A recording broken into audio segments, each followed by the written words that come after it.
హరే కృష్ణ. వైష్ణవ భక్తులందరికీ పాదాభివందనాలు. ఇస్కాన్ గురు పరంపరకి, వర్తమాన్ ఇస్కాన్ గురు పరంపరకి దండవత్ ప్రణామాలు. శిక్షా గురువులందరికీ నమోవాక్కాలు. ఋషికేశ్ దేశ్ ప్రభుజీ, రఘునాథ్ ప్రభుజీ, గోవర్ధన్ గిరి ప్రభుజీ, ఇంకా రాతి మాతాజీ, రజనీ మాతాజీ, రాణి మాతాజీ అందరికీ కృతజ్ఞతలు చెప్పుకుంటూ పాదాభివందనాలు చేసుకుంటూ మనం ముందరకెళ్తాము. అయితే మనము ఎప్పుడు చెప్పుకుంటున్నగా భగవద్గీత యథాతథంలో 108 శ్లోకాలు ఇంపార్టెంట్వి. దాని గురించి మనం గత 40 ఇంచుమించుగా 35 ఎపిసోడ్ల దాకా దాని గురించి మనం చర్చించుకోవడం జరుగుతుంది. ప్రస్తుతం మనము ఆ సీరియల్ నెంబరు 72, 73 కంప్లీట్ చేసుకున్నాము.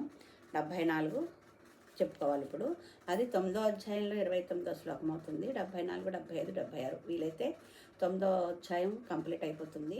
30, 32, 34 వీలైతే 3 చెప్పడానికి ప్రయత్నిస్తాను. ముందుగా మంగళాచరణం. ఓం అజ్ఞానతిమిరాంధస్య జ్ఞానాంజనశలాకయ చక్షుర్వున్మిళితం యేన తస్మై శ్రీగురవే నమః. శ్రీచైతన్యమనోభీష్టం స్థాపితం యేన భూతలే స్వయం రూపః కదా మహ్యం దదాతి స్వాపదాంతికం. వందేహం శ్రీగురో శ్రీయుతపదకమలం శ్రీగురోన్ వైష్ణవాశ్చ శ్రీరూపం సాగ్రజాతం సాగణ రఘునాథాన్వితం తం సజీవం సాద్వైతం సావధూతం పరిజనసహితం కృష్ణ చైతన్యదేవం శ్రీరాధాకృష్ణపాదాన్ సహగణలలితా శ్రీవిశాఖాన్వితాశ్చ. హే కృష్ణ కరుణా సింధో దీనబంధో జగత్పతే గోపేశ గోపికా కాంత రాధాకాంత నమోస్తుతే. తప్తకాంచన గౌరాంగి రాధే వృందావనేశ్వరి వృషభానుసుతే దేవి ప్రణమామి హరిప్రియే. నమో ఓం విష్ణు శ్రీకృష్ణాయ వాసుదేవాయ దేవకీనందనాయ చ ప్రణతక్లేశనాశాయ గోవిందాయ నమో నమః. కృష్ణాయ వాసుదేవాయ దేవకీనందనాయ చ నందగోపకుమారాయ గోవిందాయ నమో నమః. నమో పంకజనాభాయ నమో పంకజమాలినే నమో పంకజనేత్రాయ నమస్తే పంకజాంగ్రినే. నమం విష్ణుపాదాయ కృష్ణప్రేష్టాయ భూతలే శ్రీమతే జయపతాక స్వామిన్యితి నామినే. నమో ఆచార్యప్రదాయ గౌరనితాయ ప్రదాయినే గౌరకథాధామ నగరగ్రామతారిణే. ఓం నమో విష్ణుపాదాయ కృష్ణప్రేష్టాయ భూతలే శ్రీమతే భక్తివేదాంత స్వామిన్యితి నామినే. నమస్తే సారస్వతే దేవే గౌరవాణి ప్రచారిణి నిర్విశేష శూన్యవాది పాశ్చాత్యదేశతారిణే. ఓం నమో మహావదన్యాయ కృష్ణ ప్రేమప్రదాయ చ కృష్ణాయ కృష్ణ చైతన్య నామ్నే గౌరద్విషే నమః. ఓం నమో బ్రాహ్మణదేవాయ గోబ్రాహ్మణహితాయ చ జగద్హితాయ కృష్ణాయ గోవిందాయ నమో నమః. వాంఛాకల్పతరుభ్యశ్చ కృపా సింధుభ్య ఏవ చ పతితానాం పావనేభ్యో వైష్ణవేభ్యో నమో నమః. జయ జయ శ్రీ చైతన్య జయ నిత్యానంద జయ అద్వైత చంద్ర జయ గౌర భక్త వృంద. జయ జయ శ్రీ చైతన్య జయ నిత్యానంద జయ అద్వైత చంద్ర జయ గౌర భక్త వృంద. జయ జయ శ్రీ చైతన్య జయ నిత్యానంద జయ అద్వైత చంద్ర జయ గౌర భక్త వృంద. హరే కృష్ణ కృష్ణ కృష్ణ హరే హరే హరే రామ రామ రామ హరే హరే. ఓం నమో భగవతే వాసుదేవాయ. ఓం నమో భగవతే వాసుదేవాయ. ఓం నమో భగవతే వాసుదేవాయ. మూకం కరోతి వాచాలం భంగుం లంఘయతే గిరిం యత్కృపాతమహం వందే శ్రీగురుం దీనతారిణం పరమానందమాధవం శ్రీచైతన్యేశ్వరం. హరే కృష్ణ. ముందుగా మనం అనుకున్నట్టు 9వ అధ్యాయంలో 20వ శ్లోకం 30, 32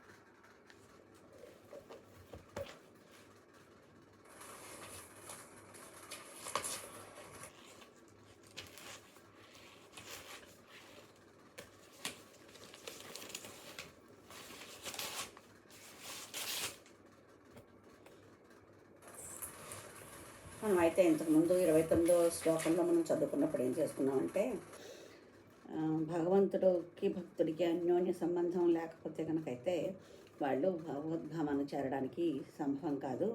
అందుకని భగవంతుడు నిరాకార సిద్ధంతో కనుక మనం భగవంతుడిని ప్రార్థిస్తే, ఆకారమే లేని దాని గురించి మనం ప్రార్థించామంటే మనం అక్కడికి జీవునికి మధ్య, అంటే భగవంతునికి జీవునికి మధ్య ఇచ్చిపుచ్చుకునేది ఏమి ఉండదు. అంటే మనం సాకారంగా మనం ప్రార్థిస్తే కనుకైతే మనం దేవుడికి నైవేద్యం పెట్టడమని, అతనికి సేవలు చేయడమని అలాంటి కార్యక్రమాలు చేసి మనం భక్తిలో ముందుకెళ్ళడానికి అవకాశం ఉంటుంది. అదే నిరాకార ధ్యానం చేసామంటే మనం ఇచ్చేది ఉండదు, ఆయన దగ్గర నుంచి అడిగేది ఉండదు, ఆయన దగ్గర పుచ్చుకునేది ఉండదు అనమాట. అందుకే మనం ఇదివరకు కూడా చెప్తున్నాము, ఎవరు ఏ దారుల ద్వారా కృష్ణుని చేరడం అనుకుంటున్నారో ఆ దారులన్నీ ఓన్లీ కొండ పైన ఉన్న స్వామిని చేరటానికి కొండ మొదటికి మాత్రమే వస్తుంది. ఎవరు ఏ విధంగా హఠయోగం కానీ, నిరాకారం కానీ, లేకపోతే ధ్యానం కానీ, యజ్ఞం కానీ ఏది చేసినా కూడా అవన్నీ దారులు కూడా భగవంతుని చేరడానికే పనికొస్తాయి. ఎక్కడ దాకాను భగవంతుడు ఉన్న కొండకి మొదటి మెట్టు దగ్గరికే పనికొస్తాయి. అక్కడ దాకా వచ్చేకైనా సరే అందరూ కూడా ఏ మార్గంలో ఉన్న వాళ్ళైనా కూడా భక్తి మార్గంలోకి రాకుండా భగవంతుని చేరడం చాలా కష్టమని మనకి భగవద్గీత యథాతథంలో తెలుసుకుంటున్నాం. ఇప్పుడు మనం నెక్స్ట్ 30వ శ్లోకానికి వెళ్దాము. అపి చేత్సుదురాచారో భజతే మామనన్యభాక్ సాధురేవ సమంతవ్య సమ్యక్ వ్యవసితో సహ. అపి అయినా చేత్ ఒకవేళ దురాచార అత్యంత హేయమైన కార్యక్రమాలు చేసినవాడు, భజతే భక్తియుత సేవలో నెలకొన్నవాడు, నా యొక్క అనన్యభక్ దారి తప్పక, సాధువుగా ఏవ నిశ్చయముగా, సహ అతడిని, మంతవ్య పరిగణించాలి, సమ్యక్ పూర్తిగా, వ్యవసిత సంకల్పములో నెలకొని, నిశ్చయముగా, సహ అతడు. అత్యంత హేయమైన కార్యము చేసినప్పటికీ మనిషి భక్తియుత సేవలో నియుక్తుడై ఉంటే తన సంకల్పంలో సక్రమంగా నెలకొన్న కారణంగా అతనిని సాధువుగానే పరిగణించాలి. అతను భక్తియుక్త సేవలో ఉన్నా కూడా అతని పరిస్థితుల ప్రభావం వల్ల, లేకపోతే అతని యొక్క వృత్తిరీత్యా ఒకవేళ ఏమైనా వేరే పనులు చేయాల్సిన అవసరం వచ్చినా కూడా అతని మానసిక నిర్ణయం ఏంటి అంటే భక్తియుక్త సేవలోనే ఉండాలనే భావం కాబట్టి, ఆయన సంకల్పం సక్రమంగా ఉంది కాబట్టి అలాంటి పనులు చేసినా కూడా ఆయన్ని సాధువుగానే మనం పరిగణించాలి అని ఈ పద్యానికి శ్లోకానికి అర్థం. మన ప్రభుపాదులు వారి గురువు గారు ఏం చెప్తున్నారో ఒకసారి చూద్దాం. ఈ శ్లోకంలో వాడబడిన సుదురాచార అనే పదం చాలా ప్రధానమైనది. దీనిని మనం సక్రమంగా అర్థం చేసుకోవాలి. జీవుడు బద్ధుడై ఉన్నప్పుడు అతనికి 2 రకాల కర్మలు ఉంటాయి. మనం భౌతిక బంధంలో ఉన్నప్పుడు 2 రకాలుగా కర్మలు ఉంటాయి. 2 రకాల కర్మలు చేయాల్సి ఉంటుంది. అది ఒకటి బద్ధ కర్మలు, రెండవది సహజ స్థితి కర్మలు. ఒకటి బద్ధ కర్మలు, రెండవది సహజంగా మనం చేసే పనులు. దేహరక్షణ కొరకు లేదా సమాజము దేశ చట్టాలను పాటించడానికి బద్ధ జీవన సంబంధంలో నిశ్చయంగా అనేక రకాల కర్మలు ఉంటాయి. మన శరీరం స్వీకరించాం కాబట్టి ఆ శరీర రక్షణ కొరకు కానీ, లేకపోతే సమాజంలో మనం ఉన్న పొజిషన్ బట్టి కానీ, అది కాకపోతే దేశంలో ఉన్న చట్టాలను అనుసరించి కానీ మనం ఈ భౌతిక జీవితంలో చేయాల్సిన కర్మలు చాలా ఉంటాయి. అది తన ఆధ్యాత్మిక స్వభావాన్ని పూర్తిగా ఎరిగి కృష్ణ భక్తి భావంలో, అంటే భగవత్ సేవలో నెలకొన్న జీవునికి ఇవి కాక ఆధ్యాత్మికం అని తెలియబడే కర్మలు కూడా ఉంటాయి. అట్టి కర్మలు అతను సహజ స్థితిలో నిర్వహబడతాయి. మనం మొదటిది బద్ధ కర్మలు, రెండవది సహజ స్థితి కర్మలు అనుకున్నాం కదా. అందులో మొదటిది రూల్స్ గవర్నమెంట్ చెప్పిన వాటి ప్రకారం చేసేది, లేకపోతే మన శరీరాన్ని రక్షణ గురించి చేసేవి అయితే, రెండోది మనకి భగవద్భక్తి అంటూ ఉంటే ఆధ్యాత్మిక స్వభావం మనలో ఉంటే కనుకైతే దాని కృష్ణ భక్తి భావంలో భగవత్ సేవలో భగవత్ సేవ చేయాలని కానీ, కృష్ణుని ప్రేమించాలని కానీ, అతనికి సేవ చేయాలని కానీ అని మనం సహజంగా మనం అనుకుని కనుక మనం చేస్తే కనుకైతే అవి సహజ సేవల కింద లెక్క వస్తాయన్నమాట. అంటే ఒక వ్యక్తి పతితుడైన భగవంతుని దివ్య సేవలో హృదయపూర్వకంగా నెలకొని ఉంటే హృదయస్థుడై ఉన్న దేవదేవుడు అతనిని పవిత్రుని చేసి అతని అసహ్యతను క్షమిస్తాడని భాగవతంలో చెప్పబడింది. అది మనం ఇందాక అనుకున్నట్టు అతను కర్మరీత్యా, అంటే అతను జన్మరీత్యా కానీ వృత్తిరీత్యా కానీ అతను ఒకవేళ ఏమైనా పతితుడైనా, అంటే మనం భగవద్భక్తిలో ఉన్నప్పుడు చేయకుండా పనులు ఏమన్నా చేయవలసి వచ్చినా కూడా ఆ దివ్య సేవలో హృదయపూర్వకంగా నెలకొని ఉంటే, ఆయన పని చేస్తున్నా కూడా భగవంతుని భక్తిలో కనుక ఆయన స్థిరంగా నెలకొని ఉంటే కనుకైతే హృదయపూర్వకంగా ఆ పని మనం అతను చేసినట్లయితే కనుకైతే హృదయంలో ఉన్న పరమాత్మే అతనిని ఆ పవిత్రుని చేసి ఆ పతితమైన కార్యక్రమాలు చేసిన వాటి నుంచి తప్పించి అతన్ని భగవద్భక్తిలో ఇంకొంచెం ముందరకెళ్ళేలాగా చేస్తారని ఇక్కడ ప్రభుపాదుల వారు చెప్తున్నారు. అందుకే కృష్ణ భక్తి భావంలో ఉండి హరే కృష్ణ కృష్ణ కృష్ణ హరే హరే, హరే రామ రామ రామ హరే హరే అనే మంత్ర విధానంలో నిశ్చయంతో నెలకొన్న వ్యక్తి దైవవశాత్తుగా లేదా ఆకస్మికంగా పతనం చెందినట్లు కనిపించిన దివ్యస్థితిలో ఉన్నవానుగానే పరిగణించాలి. ఎందుకంటే మనం ఒకసారి భక్తిలోకి వచ్చి 16 మాలలు చేస్తున్నా కూడా మాయాదేవి మన్ని వదిలిపెట్టదు, మధ్య మధ్యలో మన్ని పరీక్షిస్తూ ఉంటుంది. ఆ పరీక్షలో ఒకవేళ జనరల్గా సడన్గా ఒకవేళ మనం పతనం చెందిన, లేకపోతే దైవం అనుగ్రహించక ఏదైనా ఒక ఆ కార్యక్రమం భగవద్భక్తి కార్యక్రమంలోంచి కొంచెంగా పక్కకు జరిగినా కూడా వాళ్ళని మాత్రం భగవద్భక్తి ఉన్నవాళ్ళుగానే దివ్యస్థితిలో ఉన్నవాళ్ళుగానే పరిగణించాలి అంటున్నారు. దీనికి నృసింహ పురాణంలో ఏమంటున్నారంటే భగవతి చ వరాహవనన్య చేత భృసమలినోపి విరాజతే మనుష్య నహి సస కరుషచ్చవి కదాచిత్ తిమిర పరాభవతాముపైతి చంద్ర. దీని అర్థం ఏంటంటే ఒకడు భగవత్ సేవలో పూర్తిగా నెలకొన్నప్పటికీ ఒక్కొక్కప్పుడు హేయమైన కార్యక్రమాల్లో నెలకొన్నట్లు కనిపిస్తే ఆ కార్యాలను చంద్రుని పైన ఉండే కుందేలు మచ్చబట్టదిగా భావించాలి. మనం చంద్రుడిని ఇక్కడ చూస్తుంటే మచ్చ ఉంది, అక్కడ చెట్టు ఉంది, కుందేలు ఉంది అన్నట్టు కనిపిస్తుంది. చిన్నప్పటి నుంచి మనకు చెప్తూ ఉంటారు. మనకు కొంచెం పెద్ద అయ్యి మనకు కొంచెం నాలెడ్జ్ వచ్చి తెలిస్తే కనుక అయితే మనకు చంద్రుడు కూడా ఒక గ్రహము, దాంట్లో చెట్టు కానీ కుందేలు కానీ లేదు, మనకు కనిపించేది అందులో ఉన్న రాళ్ళు రప్పలు లీలగా మనకి ఇక్కడికి కనిపిస్తున్నాయని తెలుస్తుంది కదా. అలాగా ఈ భగవద్భక్తిలో ఉన్నప్పుడు ఒకవేళ ఏమైనా చెడు పనులు చేస్తున్నట్టు వాళ్ళు అనిపించినా కూడా, నామజపం చేస్తున్నప్పుడు వాళ్ళు ఒకవేళ చెడు పనులు చేస్తున్నట్టు అనిపించినా కూడా అది నిశ్చయమైంది కాదు. చంద్రుడిలో ఎలా అయితే కుందేలు చెట్టు లేవని మనకు తెలుసో, కొంత కాలం అయ్యాక మనకి ఎలా తెలుస్తుందో, అలాగ వాళ్ళు చేసే పనులు కూడా అవే పెర్మనెంట్ పనులు కాదు, అవేవో నీడలాగా వాళ్ళని కమ్మాయని అని తెలుసుకోవాలన్నమాట. అటువంటి మచ్చ వెన్నెల ప్రసరించడంలో అవరోధం కాదు. ఆ మచ్చ ఉన్నా కూడా మనకి పౌర్ణమి వెన్నెలు కానీ మనకు తది నుంచి చంద్రుడు తనంతట తాను కనిపిస్తాడని, మా అమావాస్య వెళ్ళిన తది నుంచి చంద్రుడు మనకు కనిపిస్తాడు. అది మెల్లిమెల్లిగా ఇంక్రీజ్ అవుతూ ఎక్కువ అవుతూ పౌర్ణమి రోజుకి చాలా వెన్నెల ఎక్కువ వస్తుంది కదా.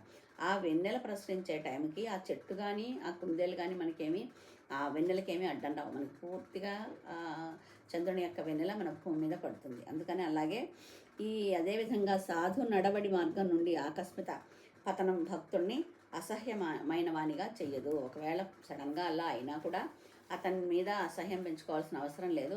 అంత హీన స్థితికి అతను చేరడు. ఒకసారి మనం భక్తిలో ఉండి హరే కృష్ణ మంత్రాన్ని చేయడం మొదలు పెడితే అని ప్రభుపాదుల వారు మనకి చెప్తున్నారు.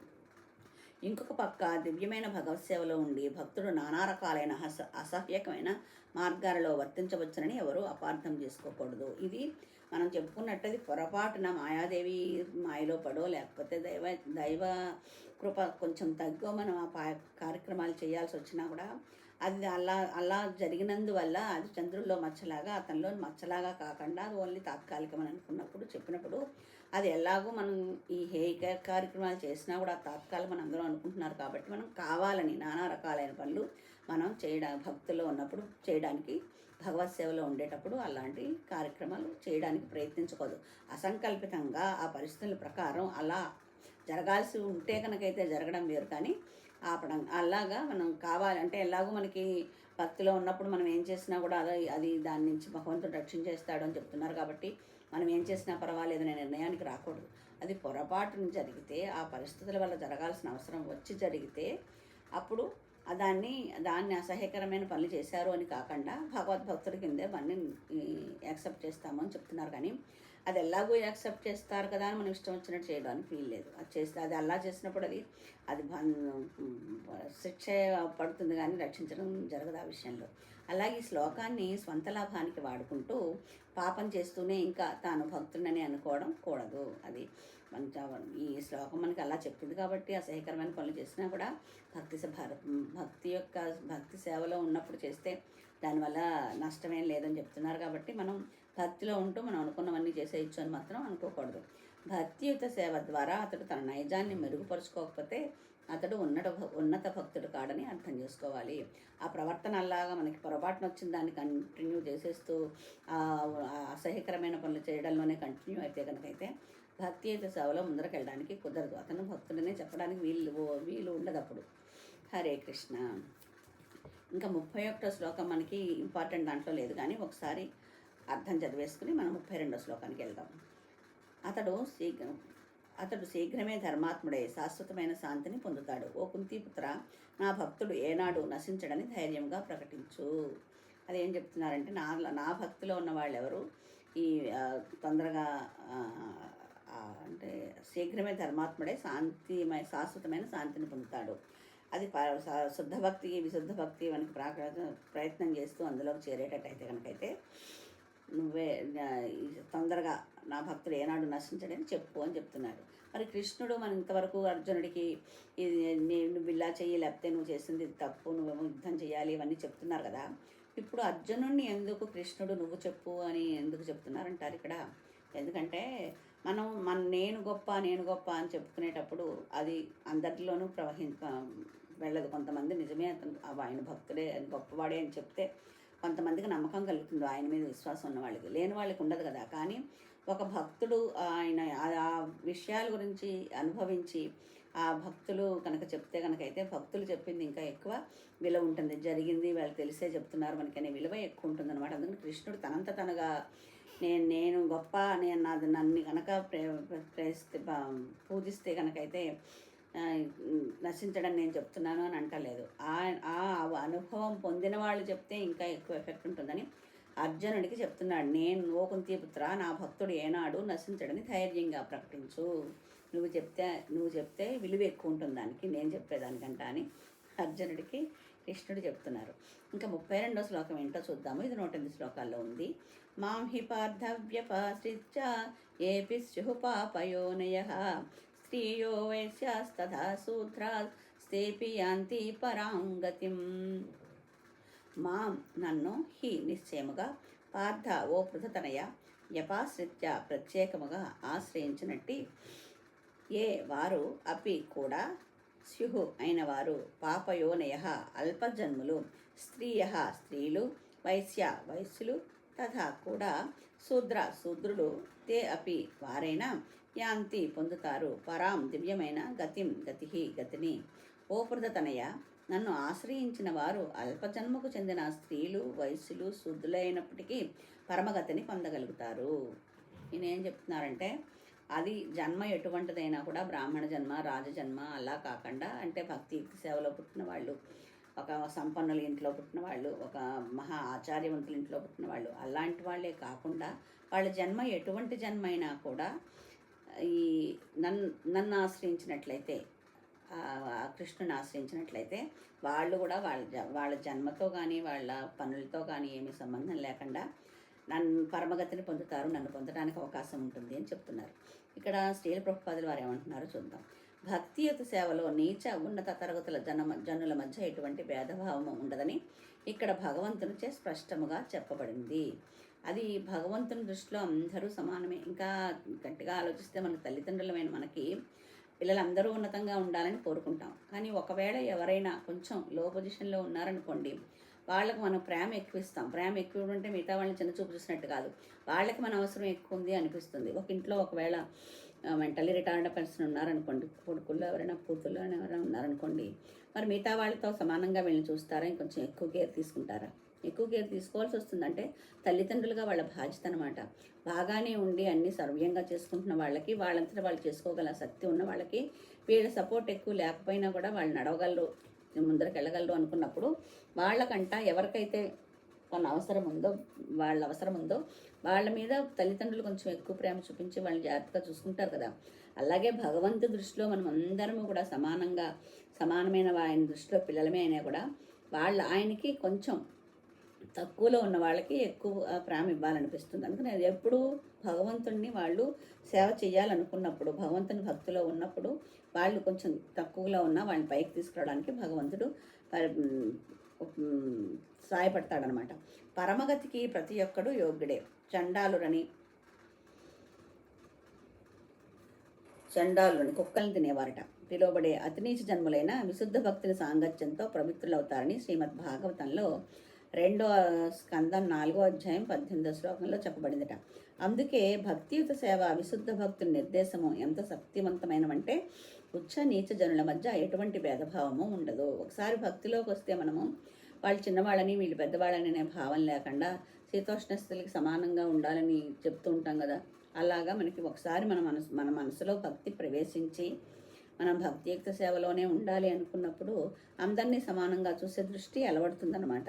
అందుకని విశుద్ధ భక్తుల్ని ఎవరైనా ఆశ్రయిస్తే కూడా వాళ్ళు పరమ అల్పులైనా కూడా, అంటే భక్తిలో చిన్నగా ఉన్నా కూడా కనుకైతే కూడా వాళ్ళు విశుద్ధ భక్తుల యొక్క సరి అయిన నిర్దేశం చేస్తే వాళ్ళ ఉద్దేశ ప్రకారం ఆయన గురువుగా స్వీకరించి గురు ఆజ్ఞ ప్రకారం ఆయన ఎలా చెప్తున్నారో అలా చేస్తే కనుకైతే వాళ్ళు కూడా పవిత్రులవుతారు. ప్రకృతి గుణాలను అనుసరించి జనులు సత్వగుణంలో ఉన్నవారుగా బ్రాహ్మణులు, రజోగుణంలో ఉన్నవారుగా క్షత్రియులు పాలకులు, రజస్తమోగుణ మిశ్రమంలో ఉన్నవారుగా వైశ్యులు, తమోగుణంలో ఉన్నవారుగా శూద్రులు సామికులు విభజించబడ్డారు. అంటే ఇదివరకు కూడా చెప్పుకున్నాం, మన కృష్ణుడు మనకి మన గుణాలని బట్టి వర్ణాలను విభజించాడు కానీ పుట్టుకను బట్టి వర్ణించలేదు. అందుకే బ్రాహ్మణ వంశంలో పుట్టినా కూడా బ్రాహ్మణులు చేయాల్సిన కార్యక్రమాలు కానీ వాళ్ళ బ్రాహ్మణ వంశంలో ఉన్న వాళ్ళు అనుసరించవలసిన పద్ధతులను కానీ అనుసరించకుండా దాని నుంచి పక్కకి వెళ్తే వాళ్ళు బ్రాహ్మణుల కింద పిలువబడరు. అందుకే మనకి ద్రోణుడు బ్రాహ్మణ పుత్రుడైనా కూడా బ్రాహ్మణుడు అని ఆయన్ని సంబోధించలేదు. ఎందుకంటే అది నిద్రపోతున్న ఉపపాండవుల్ని కర్కశంగా చంపేశాడు. అంతేకాకుండా ఉత్తర గర్భంలో ఉన్న పరీక్షిత్తుని, చిన్న బేబీని, అతన్ని దాని మీద బ్రహ్మాస్త్రం వేశాడు అసలు వాళ్ళ కులమే క్షయమైపోవాలని. అందుకనే అర్జునుడు ద్రోణుడిని అశ్వత్థామని పట్టుకొని ద్రౌపది దగ్గర తీసుకొచ్చినప్పుడు ఆమె అతన్ని బ్రాహ్మణ పుత్రుడు అని చెప్తుంది కానీ బ్రాహ్మణుడు అని చెప్పదు. మన గురువుగారైన ద్రోణుడి కొడుకు బ్రాహ్మణ పుత్రుడు, మనకి గురువుగారి పుత్రుడు గురువుతో సమానం కాబట్టి ఆయన వధించకండి అంటుంది కానీ ఆయన బ్రాహ్మణుడు కాబట్టి ఆయన వధించద్దు అని చెప్పదు. అది కృష్ణుడు చెప్పిన వర్ణాలన్నీ మనకి గుణాలను బట్టి 4 గుణాలు ఇక్కడ చెప్తున్నట్టుగా సత్వగుణంలో ఉన్నవాళ్ళు బ్రాహ్మణులు, రజోగుణంలో ఉన్నవాళ్ళు క్షత్రియులు, రజస్తమ మిశ్రంలో ఉన్నవాళ్ళు వైశ్యులు, తమోగుణంలో ఉన్నవాళ్ళు శూద్రులు శ్రామికులు. అది గుణాన్ని బట్టే చెప్తున్నారు కానీ నువ్వు ఎవరింట్లో పుట్టావు, ఎవరి కడుపున పుట్టావు, ఏ కులంలో పుట్టావు అనేది ఇక్కడ లెక్కలోకి రాదు. కులాలు దేవుడే నిర్ణయించాడు అంటే కులాలు దేవుడు నిర్ణయించలేదు. పుట్టుకను బట్టి దేవుడు కులాలు నిర్ణయించలేదు, గుణాలని బట్టి నిర్ణయించాడు. అలాగా ఈ 4గా విభజింపబడ్డారు. వారికంటే అల్పులు చండాలుని అనబడతారు. వారు పాపవంశాలలో జన్మిస్తారు. సాధారణంగా పాపవంశాలలో పుట్టిన వారి సాంగత్యాన్ని ఉన్నత వర్ణం వాళ్ళు అంగీకరించరు. కానీ భక్తియుత సేవా పద్ధతి ఎంత శక్తివంతమైనదంటే విశుద్ధ భగవద్భక్తుడు నీచ తరగతులకు చెందిన జనులందరినీ అత్యున్నత జీవన పూర్ణత్వం సాధించేటట్లుగా చేస్తాడు. అందుకే మనం గురువుగారిని వెతుక్కోవాలి అంటారు కదా. గురువుగారు అన్ని విధాలా సమర్థవంతుడైన భగవద్భక్తుడైనా విశుద్ధ భక్తుడైనా అనేది మనం తెలుసుకుని ఆయన ఆశ్రయించామనుకోండి. ఇప్పుడు మనం చెప్తున్న ఈ నీచ కులాలు కానీ మన 4 గుణాల్లోనూ ఉన్న వర్ణాలే కాకుండా అంతకంటా మిటిగా ఉన్న పాపం చేసి పాపవంశాల్లో పుట్టిన వాళ్ళైనా కూడా ఈ మన విశుద్ధ భక్తులు వాళ్ళని మంచి మార్గంలోకి మార్చడానికి అవకాశం ఉంటుందన్నమాట. అందుకని మనం గురువుని తీసుకున్న గురువు ఎలా చెప్తే అలా మనం చేయడానికి ఆయన్ని అనుసరించడానికి మనం ప్రయత్నించాలన్నమాట. మనిషి శ్రీకృష్ణుని ఆశ్రయించినప్పుడే ఇది సాధ్యపడుతుంది. విశుద్ధ భక్తులు ఎలా వస్తారు అంటే శ్రీకృష్ణుని ఆశ్రయించాలి. శ్రీకృష్ణుని ఆశ్రయించినప్పుడే ఇది సాధ్యపడుతుంది. వ్యపాశ్రిత్ర అనే పదం ఈ శ్లోకంలో ఆ పదం ద్వారా ఇక్కడ సూచించబడినట్లు అతడు పూర్తిగా కృష్ణుణ్ణి ఆశ్రయించాలి. సర్వస్వ శరణాగతి. అర్జునుడు అదే చేశాడు కదా. ముందరంతా నేను యుద్ధం చేయనన్నాడు, నాకు చేత కాదన్నాడు, వాళ్ళందరినీ చంపేస్తే పాపం అన్నాడు, వర్ణసంకరం ఏర్పడుతుందన్నాడు. ఒకటి కాదు ఎన్నో అనుమానాలు చెప్పే కృష్ణుడు చెప్తున్నా కూడా అతను దానికి అంగీకరించలేకపోయాడు. తాతల్ని తండ్రుల్ని మనవల్ని కొడుకుల్ని వీళ్ళందరూ అన్ని రకాలైన బంధువులు ఉన్నారు అక్కడ, వాళ్ళని చంపడం న్యాయం అంటావా అని ఇంకా అతనికి రాలేదు. తర్వాత ఆయనకి ఏమర్థమైందంటే నేను ఇలాగా కృష్ణుడికి స్నేహితుడిలాగా మాట్లాడితే నాకు దీనికి కావాల్సిన సొల్యూషన్ దొరకదు, దీనికి కావాల్సింది మనకి అర్థం కాదు, ఆయన చెప్పింది నాకు అర్థం కావటం లేదు. కాబట్టి నేను నా అంతటా నేను ఆలోచించడం మానేసి ఆయన్ని ఒక గురువుగా స్వీకరించి సర్వస్వ శరణాగతి, నువ్వేమి చెప్తే అది చేస్తాను, నేను సరెండర్ అయిపోయినప్పుడే నాకు ఈ విషయం ఏమిటో అర్థమవుతుంది అనుకుని 2వ అధ్యాయంలో కృష్ణుడిని నువ్వే శరణాగతి, అన్యథా శరణం నాస్తిత్వమేవ శరణమమ్మా, నువ్వే శరణం అనుకుంటూ ఆయన్ని శరణ వేడినప్పుడు అప్పుడు కృష్ణుడు ఓన్లీ స్నేహితుడు చెప్తున్నట్టుగా కాకుండా గురువుగా మారి ఆయన్ని ఎలాగా యుద్ధం చేసేలా చేయాలి, ఆయన క్షత్రియ ధర్మాన్ని ఎలా పాటించేలా చేయాలనే విషయాన్ని ఆయనకి విపులీకరించారనమాట. ఇక్కడ అందుకనే మనము కృష్ణుణ్ణి ఆశ్రయించి అతడు మహాజ్ఞానులు యోగుల కంటే గల గొప్పవాడవుతాడు. ఒకసారి మన కృష్ణుని ఆశ్రయించి నువ్వే శరణం, నేనేం చేస్తున్నా నీకు అనుసంధానం చేసుకుంటాను అని చెప్పినప్పుడు కనుకైతే అది అప్పుడు అతను యోగుల కంటే కూడా గొప్పవాడైపోతాడు అని మనకి శ్రీల ప్రభుపాదుల వారి భాష్యంలో 32వ శ్లోకానికి మనకి వివరించి చెప్పారనమాట. ఈ 2 శ్లోకాలు అయ్యాయి. ఇప్పుడు కాపీ మనం భాగవతంలో కూడా కొంత విషయాలు తెలుసుకుంటాం కదా, కొన్ని విషయాలు అందులో రోజుకొక విషయం పెడతారు అని చెప్పాను కదా. దాంట్లో మనం 10 భాగాలు మనం తెలుసుకున్నాము. 10 భాగాలు 2 రోజులు చదువుకోవాల్సి వచ్చింది, పెద్దగా ఉందని. ఇప్పుడు 11వ విషయం ఏం చెప్పారో అది చూసుకుని మనం హరే కృష్ణ మంత్రాన్ని రోజు చెప్పుకుంటున్నాం. ఈ ఎపిసోడ్ అంతా రెండు ఇంక్రీజ్ చేసి చెప్పుకుంటున్నాం కదా, అది కూడా చెప్పుకోవాలి. కాబట్టి ఇది 2 శ్లోకాలతో ఆపేసి 34వ శ్లోకం ఒకటి నెక్స్ట్ ఎపిసోడ్లో చెప్పడానికి ప్రయత్నిస్తాను. మరి 10 రోజులు గ్యాప్ వచ్చేస్తుంది. అంత కాకుండా మధ్యలో వారణాసి వెళ్ళాము, అది కొంచెం ఆరోగ్యాన్ని దెబ్బతీసింది, దానివల్ల కొంచెం లేట్ అయింది. ఇంకా ఇలా లేట్ అవ్వకుండా చేసి మీకు వెంటనే అందించడానికి ప్రయత్నిస్తాను. హరే కృష్ణ. మనం లాస్ట్ 10వ దాంట్లో పరీక్షిత్తు పరీక్షిత్తుని భగవంతుడు రక్షించడం గురించి, బ్రహ్మాస్త్రం వేయడం గురించి అవన్నీ తెలుసుకున్నాం కదా. పరీక్షిత్తు కూడా వేరే పేరు ఉంటుంది. అతను అందరినీ అలా బయటకు వచ్చాక నన్ను రక్షించిన వాళ్ళు ఎవరో అని పరీక్షగా అందరినీ చూస్తున్నారడానికి పరీక్షిత్ మహారాజు అని పరీక్షిత్ అని పేరు వచ్చిందని చెప్పుకున్నాం కదా. తర్వాత ఏంటంటే కుంతీదేవి స్తోత్రం చేసింది. ఎప్పుడు కృష్ణుడు ఈ కురుక్షేత్ర యుద్ధం అంతా అయిపోయాక ద్వారకకి వెళ్ళడానికి రథం ఎక్కడానికి రెడీగా ఉన్నప్పుడు వీళ్ళందరూ రథం దగ్గరికి వచ్చి మనకి వీడ్కోలు చెప్తున్నప్పుడు ఆయన రథం ఎక్కే పరిస్థితిలో ఉత్తర పరిగెట్టుకుంటూ వచ్చి ఆయన్ని రక్షణ కోరింది. ఆ రక్షణ అతను పరీక్ష లోపల ఉన్న పిండాన్ని రక్షించిన తర్వాత అంగుష్టమాత్రంగా పొట్టలో ప్రవేశించి రక్షించిన తర్వాత, అంటే అతను మామూలుగా వీళ్ళు ఎదురుగుండా నుంచి మాట్లాడుతూ ఉన్నాడు, వేరే రూపంలో అంగుష్టమాత్రంగా పొట్టలో ప్రవేశించి ఆ బిడ్డను కూడా రక్షించాడు అనమాట. తర్వాత కుంతీదేవి స్తోత్రం చేసింది. ఆవిడ ఆదినారాయణ అని ప్రారంభించింది. కృష్ణ, నా భక్తి ఇంకా పండలేదు. పరీక్షిత్తు పుట్టబోతున్నాడు. మానవుడు పుట్టబోయే ముందు పరమాత్మను ఎలాంటి మాట అడగాలో అలాంటి మాటను ఈవేళ కుంతీదేవి అడుగుతోంది. అది ఆల్రెడీ ఆవిడ ఎంతో భక్తి ఉన్నావిడే, కానీ ఆవిడకి ఇంకా నాకు భక్తిలో పరిపక్వం చెందలేదు నేనని ఆయన ప్రార్థిస్తోంది. పాండురాజు కుమారులైన ఈ పంచపాండవుల యందు నాకు మోహ విచ్ఛేదనము చేయవలసింది. ఇక్కడ తన పుత్రులు అంటలేదు, పాండురాజు పుత్రులు అంటోంది. ఎందుకు? వాళ్ళ దగ్గర నుంచి వాళ్ళకి తనకి ఉన్న మధ్యలో భౌతిక బంధాన్ని నుంచి ఆవిడ విడిపడాలని కోరుకుంటోంది. అందుకని నా కొడుకుల 5 అని అంటలేదు, పాండు మహారాజు కొడుకుల 5 వాళ్ళ నుంచి నాకు వాళ్ళ మీద ప్రేమ అనే భావాన్ని, మోహాన్ని నాకు విచ్ఛిన్నం చెయ్యి అని కోరుకుంటోంది. స్వామి, నీ యందు నా మనస్సు రమించిపోవాలి. పూజామందిరంలోనే కాదు, నేను ఏ పని చేస్తున్నా నువ్వు నాకు జ్ఞాపకానికి వస్తూ ఉండాలి.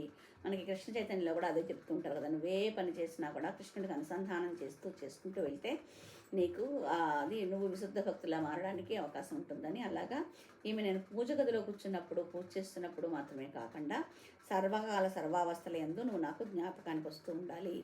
నీ నామస్మరణ నుండి నా మనస్సు ఆగకూడదు. సతధార అంటారు కదా, అలాగ సతతం నిన్ను ధ్యానిస్తూనే ఉండాలి. నీవు ఈశ్వరుడవు, నీవు సర్వజగ నియామకుడవు.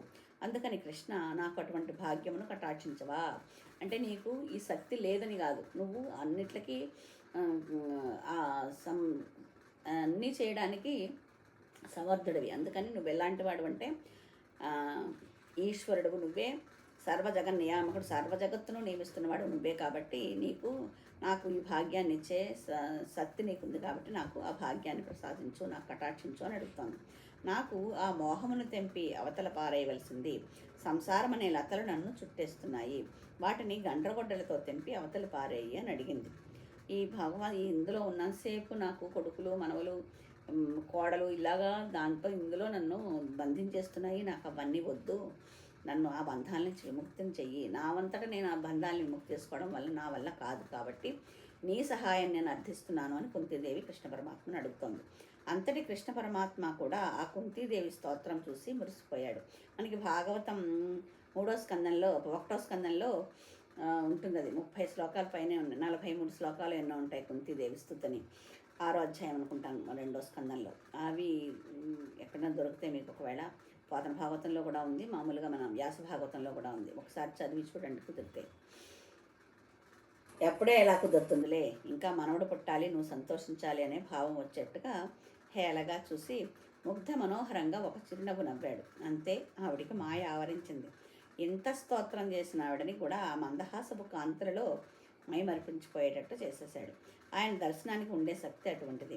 అందుచేత స్వామి నిరంతరము నీ గురించి భావన చేసే అదృష్టమును ప్రసాదించవలసింది అని కుంతిదేవి అడిగితే స్వామి చిరునవ్వు చిందించి బయలుదేరి ద్వారకా నగరానికి వెళ్ళిపోయాడు. నేను నీ కోరిక తీరుస్తున్నానని చెప్పలేదు, నీకు మోహ విచ్ఛేదం చేస్తున్నానని చెప్పలేదు, నువ్వు అనుక్షణము నన్నే తలుచుకునేలా చేస్తున్నానని చెప్పలేదు, ఏమీ చెప్పలేదు. ఒక చిన్న చిరునవ్వు చేసేసి ఆయన అక్కడి నుంచి వెళ్ళిపోయాట. అందుకని మనకి మామూలుగా వాడుక భాషలో ఏంటి చెంబుడు చిరునవ్వు ఇస్తున్నావు అని చెప్తాం. చెంబుడు చిరునవ్వు ఏంటో కొత్త తెలియదు, మనం మాట్లాడినప్పుడు అలా ఉంటుంది. వెళ్ళిపోయిన తర్వాత, కృష్ణుడు వెళ్ళిపోయిన తర్వాత 10 నెలలకు ఉత్తర గర్భం నుండి పరీక్షణ్ మహారాజు ఉద్భవించాడు. తర్వాత ఇప్పుడు మనకి భీష్మ చరిత్ర వస్తుంది.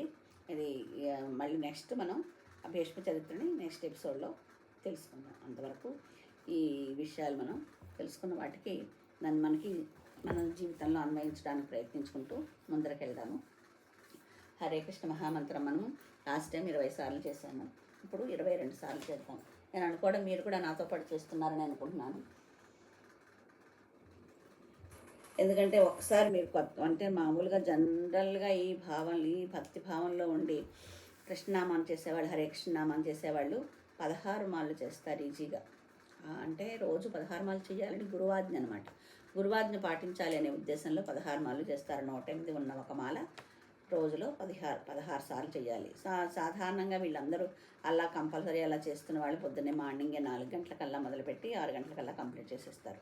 అలా కుదరని వాళ్ళు కనీసం 4 మాలలు ఒకసారి చేసి 4 సార్లు అలా చేస్తారు. ఏదైనా కూడా పడుకునేలోగా కంప్లీట్ చేయాలి. అంటే మనం కూర్చుని నడుస్తూ ఏదో మనం సొంత పనులు ఏవో చేసుకుంటూ వంట చేసుకుంటూ చేసింది ధ్యానం కింద రాదు, జపం కింద రాదు. ఒక చోట కూర్చుని ఆయన మీద మనసు కేంద్రీకరించి చెయ్యాలి. అది ఎలా కుదురుతుంది? అది అంత కుదరదు అనుకుంటే కుదరదు. అంటే మన మనసులో ఆయన గురించి అంటే ఆయన కనిపించకపోయినా కూడా ఆయన గురించి కథల గురించి తెలుసుకోవచ్చు. మీకు కృష్ణలీలలో బోర్డు తెలుసు కదా. కృష్ణుడు వస్త్రాభరణం చేశాడని, గోవర్ధనగిరి ఎత్తాడని, కాళీమదనం చేశాడని, సకటాసురుని చంపాడని, పూతను చంపాడని, ఇవన్నీ విషయాలు మనకి విపులంగా తెలియపోయినా మన కృష్ణుడు కథలు అందరికీ తెలుసుంటాయి. ఎందుకంటే కృష్ణుడు అంటే ఇష్టం లేనిది ఎవరికీ లేదు. ఎందుకంటే మిగతా అవతారాల్లాగా ఆయన ఓన్లీ ఒక కార్యక్రమం చేసేసి రాముడిది పెద్ద జీవితం. ఆయన రావణాసురుని చంపడం కోసమే వచ్చినా కూడా ఆయన 10,000 సంవత్సరాలు రాజ్యాన్ని చేశాడు. కానీ మిగతా అవతారాలన్నీ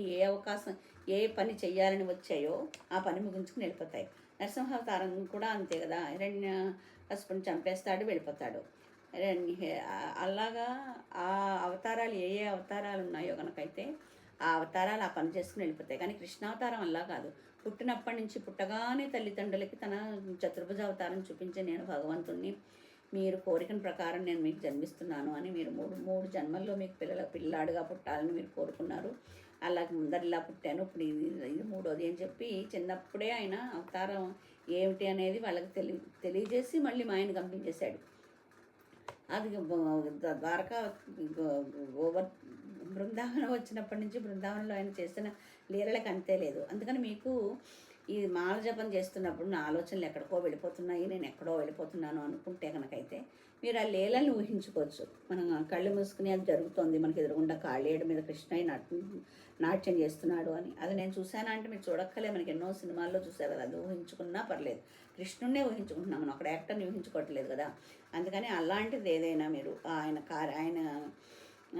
లీలలు ఏదన్నా కూడా మీరు మీకు ఇష్టమైన లీలని, ఇంకా అసలు దామోదర లీల మీరు ఊహించారంటే అంతకంటే మించింది ఇంకేమీ లేదు. ఆయన మొత్తం లోకాలంతటిని కడుపులో పెట్టుకున్న మనిషిని యశోదామాత ఆ మొత్తం లోకాలన్నీ కట్టిస్తున్నట్టే తాడు బంధించేసి రోటికి బంధించేస్తుంది కదా. అది దామోదర లీల. అలాగ మీకు ఏది నచ్చితే అది గోపిక రాసలీలలు ఏదైనా సరే మీకు ఏది ఇష్టం అనిపిస్తే, ఏది మీకు ఆనందంగా అనిపిస్తుంది అంటే అది దాన్ని తలుచుకుంటూ కూడా జపం చేయొచ్చు. హరే కృష్ణ. ముందుగా పంచతత్వం శ్రీ చైతన్య శ్రీ కృష్ణ చైతన్య ప్రభు నిత్యానంద శ్రీ అద్వైత గదాధర శివాసాది గౌరభక్త బృంద ఎప్పుడు చేసుకునే పంచతంత్ర మంత్రాన్ని కూడా తడబడాల్సి వస్తుంది ఇలా కబుర్లు చెప్పి. హరే కృష్ణ చైతన్య ప్రభు నిత్యానంద శ్రీ అద్వైత గదాధర శ్రీవాసాది గౌర భక్త బృంద. హరే కృష్ణ 22 సార్లు చేద్దాము. హరే కృష్ణ కృష్ణ కృష్ణ హరే హరే హరే రామ రామ రామ హరే హరే. హరే కృష్ణ కృష్ణ కృష్ణ హరే హరే హరే రామ రామ రామ హరే హరే. హరే కృష్ణ కృష్ణ కృష్ణ హరే హరే హరే రామ రామ రామ హరే హరే. హరే కృష్ణ కృష్ణ కృష్ణ హరే హరే హరే రామ రామ రామ హరే హరే. హరే కృష్ణ కృష్ణ కృష్ణ హరే హరే హరే రామ రామ రామ హరే హరే. హరే కృష్ణ కృష్ణ కృష్ణ హరే హరే హరే రామ రామ రామ హరే హరే. హరే కృష్ణ కృష్ణ కృష్ణ హరే హరే హరే రామ రామ రామ హరే హరే. హరే కృష్ణ కృష్ణ కృష్ణ హరే హరే. హరే రామ రామ రామ హరే హరే. హరే కృష్ణ కృష్ణ కృష్ణ హరే హరే. హరే రామ రామ రామ హరే హరే. హరే కృష్ణ కృష్ణ కృష్ణ హరే హరే. హరే రామ రామ రామ హరే హరే. హరే కృష్ణ కృష్ణ కృష్ణ హరే హరే. హరే రామ రామ రామ హరే హరే. హరే కృష్ణ కృష్ణ కృష్ణ హరే హరే. హరే రామ రామ రామ హరే హరే. హరే కృష్ణ కృష్ణ కృష్ణ హరే హరే. హరే రామ రామ రామ హరే హరే. హరే కృష్ణ కృష్ణ కృష్ణ హరే హరే. హరే రామ రామ రామ హరే హరే. హరే కృష్ణ కృష్ణ కృష్ణ హరే హరే. హరే రామ రామ రామ హరే హరే. హరే కృష్ణ కృష్ణ కృష్ణ హరే హరే. హరే రామ రామ రామ హరే హరే. హరే కృష్ణ కృష్ణ కృష్ణ హరే హరే. హరే రామ రామ రామ హరే హరే. హరే కృష్ణ కృష్ణ కృష్ణ హరే హరే. హరే రామ రామ రామ హరే హరే. హరే కృష్ణ కృష్ణ కృష్ణ హరే హరే. హరే రామ రామ రామ హరే హరే. హరే కృష్ణ కృష్ణ కృష్ణ హరే హరే. హరే రామ రామ రామ హరే హరే. హరే కృష్ణ కృష్ణ కృష్ణ హరే హరే. జయ శ్రీకృష్ణ చైతన్య ప్రభు నిత్యానంద శ్రీ అద్వైత గదాధర శ్రీవాసాది గౌర భక్త బృంద. హరే కృష్ణ. ఇంతకుముందు చెప్పానేమో మీకు ఈ పంచతత్వ మంత్రం ముందర చేసి మనకి తప్పులేమీ రాకుండా చూడండి అని ప్రార్థించడం. తర్వాత చేస్తే మిమ్మల్ని ప్రార్థించినా కూడా నా నాలుగు తడపడి ఒకవేళ ఏమన్నా నేను నామని చెప్పడంలో తప్పులు ఏమన్నా చేస్తే ఆ తప్పులు సర్దిద్దామని ప్రార్థించడం అనమాట. ఇప్పుడు నేను మీరు జపం చేసేటప్పుడు ఓన్లీ కృష్ణుడి లీలలు తెలుసుకోమన్నానంటే కృష్ణుడే తెలుసుకోవాలని ఏం లేదు. మీరు చూసిన గుళ్ళు ఏమైనా వెంకటేశ్వర స్వామి, తిరుపతి అలాగా ఏం చేసిన ఏదైనా కూడా మీరు చూసుకోవచ్చు. అంటే మన దృష్టి భగవంతుడి మీద ఉండాలన్నమాట, అంతే. హరే కృష్ణ.